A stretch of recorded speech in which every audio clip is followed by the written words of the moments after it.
ثانيا إنها تؤشر على الجو الذي سيسود المغرب بعد خطاب 9 مارس.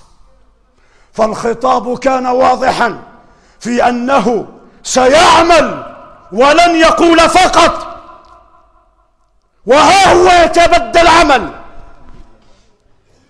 هذه خطوة تؤشر على أن مغرب ما بعد 9 مارس ليس هو بالضرورة مغرب ما قبل 9 مارس، وهذه آية ذلك، آية ذلك. ثالثا إن الاستجابة لهذا المطلب الجماهيري الشعبي الذي رفعته المظاهرات في المغرب، ويعتبر من مطالب كل شرائح المجتمع المغربي، الاستجابة له يعتبر استثناء. وقلت دائما إن المغرب يشكل حالة استثنائية في العالم، لأنه يستجيب لتطلعات الشعب، فهو لا ينتظر حتى يحدث لا قدر الله ما لا نريده لبلدنا ثم نؤخر هذه الخطوات. لقد جاءت هذه الخطوة بعد مطالبات كثيرة لكل من يصدق في النصح لهذا البلد، فلقد تلقتها جميع صنوف أبناء هذا البلد بارتياح واطمئنان، واعتبروه استثناء، بل اعتبروه النموذج المغربي السباق الذي سيحتذى به من بعد، دائما سباق لهذه الأمور. رابعا هي محطة لإزالة الشكوك التي خامرت وساورت الكثير من الناس حول جدية ورش الإصلاح، لأننا كنا نقول على المنابر لا جدوى من الإصلاح إذا لم تسبق بمرحلة تهيئ الأجواء وتطمئن الناس، ومن تلك المطالب التي لا تحتاج لنفقات إنما تحتاج لإرادة سياسية وقرار هي إطلاق سراح المسجونين وإلغاء قانون الإرهاب ومحاكمة المفسدين وإبعادهم من مراكز القرار. فبدأ تنفيذ المطلب الأول، وننتظر المطالب الأخرى، وستأتي بإذن الله، ستأتي. لا إله إلا الله محمد رسول الله.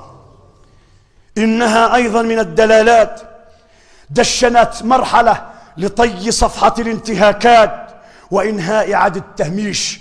كم من إنسان خطف وحكم خارج القانون لاختطافات حقوق الإنسان المهضومة. إن شاء الله سنطوي هذه الصفحة إلى الأبد. لا إله إلا الله محمد رسول الله. هو أيضا يؤشر على أن هنالك إرادة سياسية وقرار فعلا اتخذ، وإرادة قوية للتغيير لا رجعة فيها. هو أيضا يؤشر على انتصار صوت الحكمة والعقل الذي كان يشوش عليه بصوت آخر، هو صوت استئصالي كان يريد للمغرب أن يسير والعياذ بالله فيما كانت تمليه ويمليه النظام التونسي البائد، استئصال المعارضة. فانتصر صوت الحكمة والعقل والتروي الذي يجنب الأمة مجازر ودماء وأحزان وأشلاء ومظالم كان يريد أن يقود المغرب إليها أصحاب عقل استئصالي مندسين في السلطة وفي الأمن، لا يريدون أبدا عياذا بالله أن تفرج الأمور على هذه الكيفية الطيبة المباركة الميسرة. يؤشر قلنا أيضا، أو هذا مطلب. المطلب الآن هو تجميع كل هذه الفئات. عندي مطلبين في الأخير، مطلبين.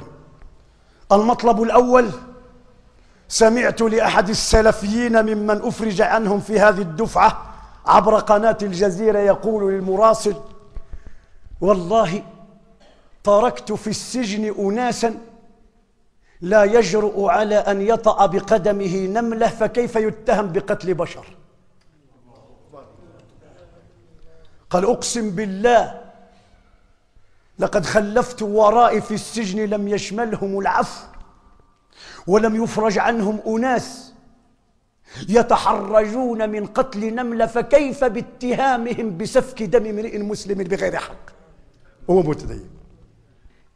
وهي المطلب الأول هو انخراط جميع المغاربة وشرائحهم على اختلافهم في هذا المشروع، هذا الورش الإصلاحي، كلهم لا إقصاء لأحد، كلهم، كل من يريد الخير لهذا البلد ينبغي أن يضع اليد في اليد، فمصيرنا مشترك وبلدنا واحد، لكي ندلف ببلدنا إلى ما نصبو إليه من تغيير وتنمية حضارية وبناء مجتمع سليم من الفوارق، سليم من الظلم، سليم من العدوان، سليم من اغتصاب المال العام، سليم سليم سليم. الكل ينبغي أن يساهم، فإذا شعر المواطن أنه حر في إبداء رأيه في المساهمة، فسترون كيف أن طاقات هذا الشعب ستتفتق، وسنرى من هذا الشعب العجب. منين شو أنت في مصر؟